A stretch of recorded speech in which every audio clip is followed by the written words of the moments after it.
എനിക്ക് ഈ വേദി ഗ്രഹാതുരത്വം നിറഞ്ഞ സ്മരണകൾ എന്റെ മനസ്സിലേക്ക് ഇരമ്പിയെത്തുന്ന ഒരവസരം കൂടിയാണ്. ഇവിടെ ചെയർമാൻ സൂചിപ്പിച്ചതുപോലെ വളരെ ചെറിയ പ്രായത്തിൽ നിങ്ങളെപ്പോലെ വന്ന് അത്തച്ചമയം നിരീക്ഷിക്കാൻ വന്നിട്ടുള്ള ഒരാളാണ് ഞാൻ. നെട്ടൂരിൽ നിന്നും തൃപ്പൂണിത്തുറ വരെ അത്തച്ചമയം കാണാൻ നടന്നു വന്നിട്ടുണ്ട്, ബസ്സിൽ വന്നിട്ടുണ്ട്, കുറച്ചുകൂടി വലുതായപ്പോൾ സൈക്കിൾ ചവിട്ടി വന്നിട്ടുണ്ട്. എല്ലാ അത്തച്ചമയ ആഘോഷങ്ങളും അതിന്റെ സാംസ്കാരിക ഘോഷയാത്രയും മുടങ്ങി അവസാനിക്കുന്നതുവരെ കാത്തു നിൽക്കാനുള്ള ഒരു ആഗ്രഹം എല്ലാ പ്രാവശ്യവും ഉണ്ടായിട്ടുണ്ട്. ഇന്ന് ഈ വേദിയിൽ വന്ന് നിങ്ങളോട് സംസാരിക്കുമ്പോൾ ആ രസകരമായ മനോഹരമായ ഓർമ്മകളെല്ലാം മനസ്സിലേക്ക് ഓടിയെത്തുകയാണ്. നമുക്കറിയാം, തൃപ്പൂണിത്തുറയ്ക്കും അത്തച്ചമയത്തിനും ഒരു രാജകീയമായ പാരമ്പര്യമുണ്ട്. ആ പാരമ്പര്യമാണ് അത്തച്ചമയം ഘോഷയാത്രയെ അന്വേഷിച്ച് നമ്മൾ പോയാൽ കാണാൻ കഴിയും. കൊച്ചി രാജാവ് ആടയാഭരണങ്ങളും രാജകീയ വസ്ത്രങ്ങളും ധരിച്ച് ജനങ്ങളെ കാണാനിറങ്ങുന്ന സമയത്തോടുകൂടി ഇറങ്ങുന്ന ഒന്നായിരുന്നു ആ ഘോഷയാത്ര. അതിന് പല ചരിത്രപരമായ വ്യാഖ്യാനങ്ങളുണ്ട്. ഒന്ന്, തൃക്കാക്കര ക്ഷേത്രത്തിലെ അവിടുത്തെ ഉത്സവ നടത്തിപ്പുമായി ബന്ധപ്പെട്ട് കൊച്ചിയും തിരുവിതാംകൂറും തമ്മിൽ തർക്കം വന്നപ്പോൾ, പണ്ട് തർക്കം തീർത്തിരുന്നത് യുദ്ധം ചെയ്താണ്. കൊടുങ്ങല്ലൂരിലെ ചേരമാൻ പറമ്പിൽ വെച്ച് നടന്ന യുദ്ധത്തിൽ തിരുവിതാംകൂറിനെ പരാജയപ്പെടുത്തി കൊച്ചി വിജയിച്ചപ്പോൾ ആ തൃക്കാക്കര ക്ഷേത്രത്തിലെ ഉത്സവം നടത്താനുള്ള അവകാശം അത് കൊച്ചി രാജ്യത്തിന് കിട്ടിയതിന്റെ സന്തോഷമായി തുടങ്ങിയതാണ് അത്തച്ചമയം എന്നൊരു വർഷമുണ്ട്. മറ്റൊന്ന്, കൊച്ചി രാജാവ് കാൽനടയായി അത്തനാളിൽ തൃക്കാക്കര അപ്പനെ സന്ദർശിക്കാൻ പോകുമായിരുന്നു. പിന്നീട് ചില തർക്കങ്ങൾ രണ്ട് സംസ്ഥാനങ്ങൾ തമ്മിൽ വന്നതോടുകൂടി അത് നടക്കാതെ പോയപ്പോൾ അതിന് പകരമായി ചമയ ആഘോഷങ്ങളോടുകൂടി വന്ന് തൃക്കാക്കര അപ്പനെ തൃപ്പൂണിത്തുറയിൽ വെച്ച് രാജാവ് വന്ദിക്കുന്നതാണ് അത്താഘോഷങ്ങൾ എന്നുള്ള ചരിത്ര വ്യാഖ്യാനവും വന്നു.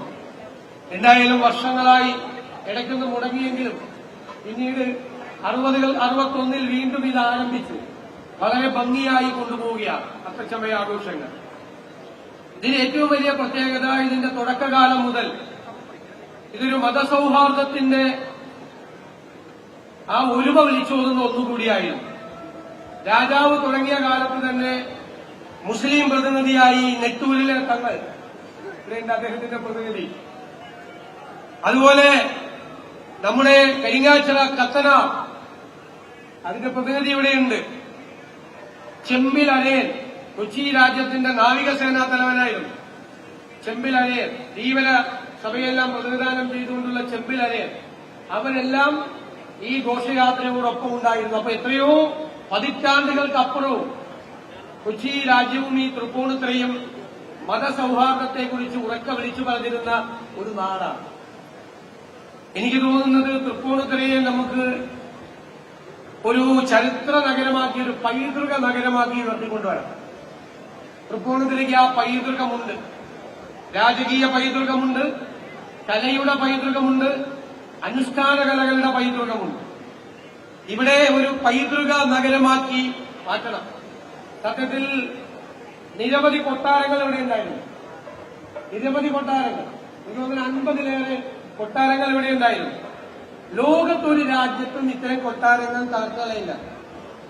നിങ്ങൾ യൂറോപ്പിലൊക്കെ പോയാൽ 10-ാം നൂറ്റാണ്ടിലും 12-ാം നൂറ്റാണ്ടിലും ഉണ്ടായിരുന്ന ചരിത്ര സ്മാരകങ്ങളെ അവർ സംരക്ഷിക്കും, അവരതിനെ തകർത്ത് കളയില്ല.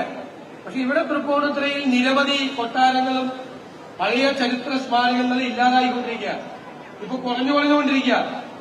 എന്റെ വിനയപൂർവമായ അഭിപ്രായം, അതെല്ലാം സംരക്ഷിക്കപ്പെടണം.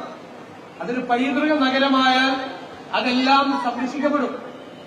അതുപോലെ ഇവിടെ വനിതാ കഥകളി സംഘം 50 വർഷം പൂർത്തിയാക്കിയ അനുഷ്ഠാന കലകളുടെ കഥകളിയുടെയൊക്കെയാണ്. ഞാൻ ആദ്യമായി കഥകളി കാണുന്നത് പൂർണ്ണത്രയീശന്റെ ഉത്സവത്തോടനുബന്ധിച്ച് എല്ലാ ദിവസവും കഥകളി ഉണ്ടാവും. അങ്ങനെയാണ് കഥകളിയിലെ കഥ അറിയാം, കഥകളി അറിയില്ല, പക്ഷെ കഥയെ അറിഞ്ഞുകൊണ്ട് കഥകളി കാണാൻ ഇവിടെയാണ് വന്നിരുന്നത്. ഇതിന്റെ എല്ലാം കേന്ദ്രം തൃപ്പൂണിത്തുറയായിരുന്നു. തൃപ്പൂണിത്തുറയെ ആ പഴകിയ രാജകീയ പ്രൗഢിയിലേക്ക്, ആ പാരമ്പര്യത്തിലേക്ക് അതിനെ നിലനിർത്തുന്നത്. ഇതാണിപ്പോ ലോകം മുഴുവൻ മറ്റുള്ളവരുടെ മുമ്പിൽ ഷോക്കേസ് ചെയ്യുന്നത്.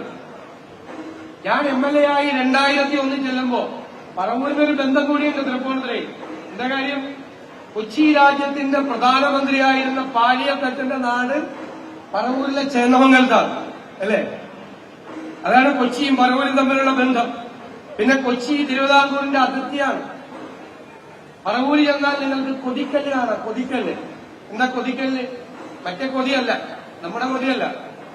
കൊച്ചി തിരുവിതാംകൂർ അതിർത്തിയുടെ കല്ലാണ് കൊതിക്കല്ലെന്ന് പറയുന്നത്. പറവൂരിൽ പല സ്ഥലത്തുണ്ട്, കൊച്ചിയും തിരുവിതാംകൂറും. പണ്ട് കൊച്ചിയിൽ നിന്ന് തിരുവിതാംകൂറിലേക്ക് നാട് കടത്തിയിരുന്നത് ചേന്നമംഗലത്തെ തോടിന്റെ അപ്പുറത്തേക്ക് കടത്തിയിട്ടില്ല. മനസ്സിലായി? ചെറിയ തോട് കടത്തിവിട്ട നാട് കടത്തലായി അന്ന്. ഞാൻ ചെല്ലുമ്പോൾ പാലിയത്തച്ഛന് ഡച്ചുകാര് പണിതു കൊടുത്ത ഡച്ച് മാതൃകയിലുള്ള ഒരു മനോഹരമായ പാലസ് ഉണ്ട്. അത് ഇടിഞ്ഞു വിഴിഞ്ഞു വീഴാനായി കിടക്കുകയാണ്. നിങ്ങളൊപ്പം ഒന്ന് പോയി കാണണം. അത് ഞങ്ങൾ സംരക്ഷിച്ചു. പാലിയത്തച്ഛന്റെ ഡച്ച് പാലസ് സർക്കാരിനെ കൊണ്ട് സംരക്ഷിച്ചു. മുസ്ലിം പൈതൃക പദ്ധതിയുടെ ഭാഗമായി ആ രാജകീയ കൊട്ടാരം, ഡച്ച് കൊട്ടാരം, ഡച്ചുകാര് ഏത് നൂറ്റാണ്ടിലാണ് ഇവിടെ വന്നത്? ആ നൂറ്റാണ്ടിൽ അവരുണ്ടാക്കിയ ഡച്ച് കൊട്ടാരം ഇന്ന് മ്യൂസിയമാണ്. പാലിയത്തച്ഛന്റെ നാലുകെട്ട് തകർന്നു പോകുമായിരുന്നു. പക്ഷെ പാലിയത്തച്ഛന്റെ നാലുകെട്ട് മൂട്ടുപുരയും എല്ലാം ഇപ്പോൾ പൈതൃക സ്മാരകങ്ങളാണ്. ഈ കാലഘട്ടത്തിൽ ഒരു പൈതൃക സ്മാരകങ്ങളെയും തകർക്കാതെ ഈ പൈതൃക പാരമ്പര്യത്തെ കാത്തുസൂക്ഷിക്കണം. ഞാൻ ബഹുമാനപ്പെട്ട MPയോടും MLAയോടും മുനിസിപ്പൽ ഭരണസമിതിയോടും എല്ലാവരോടും ആവശ്യപ്പെടുകയാണ്. നിങ്ങൾ കൂട്ടായി നിന്ന് നിങ്ങൾ അതിനെ ഏറ്റവും നല്ല ഒരു എക്സ്പേർട്ടിനെ വിദേശത്ത് നിന്ന് കൊണ്ടുവന്ന് നിങ്ങൾ അത് പഠിച്ച് തയ്യാറാക്കി നിങ്ങൾ എല്ലാവരും ചേർന്ന്, രാഷ്ട്രീയമൊന്നും കലർത്തണം, ആവശ്യമില്ലാത്ത രാഷ്ട്രീയമൊന്നും വലിച്ചെടുക്കരുത്, എല്ലാവരും കൂടി ചേർന്ന്, മന്ത്രിയുണ്ട്, അരുൺ ജേക്കബുണ്ട്, ഒരു നല്ല പ്രപ്പോസൽ തയ്യാറാക്കിയാൽ തൃപ്പൂണിത്തുറയെ പൈതൃക നഗരമാക്കി ഇതിന്റെ മുഴുവൻ പാരമ്പര്യത്തെയും കാത്തുസൂക്ഷിക്കാൻ സർക്കാർ തയ്യാറാണ് എന്ന് ഈ അവസരത്തിൽ പറയാൻ ഞാൻ ആഗ്രഹിക്കുന്നു. അതിനുള്ള തയ്യാറെടുപ്പുകൾ നിങ്ങൾ തുടങ്ങട്ടെ. ഈ അത്തച്ചമയ ആഘോഷങ്ങൾ നമ്മുടെ പാരമ്പര്യത്തിന്റെ ഭാഗമായി നമ്മളെന്നും ഹൃദയത്തിലേക്കണം എന്ന് വിനയപൂർവ്വം അഭ്യർത്ഥിച്ചുകൊണ്ട് അത്തച്ചമയ ഘോഷയാത്ര അതോടനുബന്ധിച്ചുള്ള ഈ ഉദ്ഘാടന സമ്മേളനം ഉദ്ഘാടനം ചെയ്തതായി അറിയിച്ചുകൊണ്ട് വാക്കുകൾ നിർത്തുന്നു.